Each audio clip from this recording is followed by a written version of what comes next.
LAT. La loi sur l'aménagement du territoire révisée et entrée en vigueur en 2014 se base sur 3 principes. Protéger les terres agricoles, densifier les centres et utiliser les réserves. Les terres agricoles, et plus particulièrement les meilleures d'entre elles appelées surfaces d'assolement, c'est sacré. Pour garantir l'approvisionnement du pays, il faut les protéger et n'y tolérer que les aménagements strictement nécessaires. Premièrement, il faut préserver la continuité de ces terres pour faciliter leur exploitation en évitant leur morcellement, ce qui contribue également à conserver nos paysages de carte postale. Deuxièmement, il n'est plus possible de manger indéfiniment sur ces terres pour assurer l'extension des zones urbaines. Le développement doit se faire en priorité au cœur des villes et villages. Pour finir, seuls des projets d'importance super stratégique peuvent se réaliser sur les surfaces d'assolement, à de strictes conditions et si aucune autre solution n'est envisageable. Une fois les terres agricoles protégées, revenons sur les constructions. L'étalement urbain, c'est plus possible.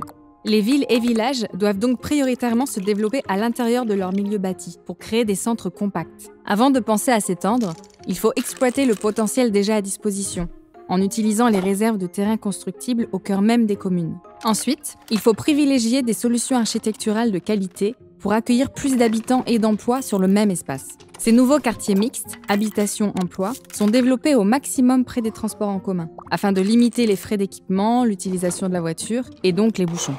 Vous l'aurez compris, les terrains au cœur des communes sont une richesse à valoriser.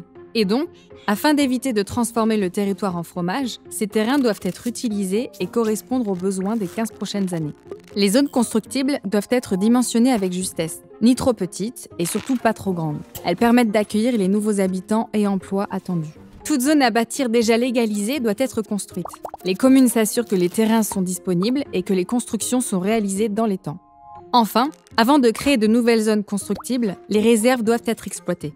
Reconversion de friches industrielles, utilisation de parcelles libres, le potentiel existe, rien ne se perd, tout s'utilise ou se transforme.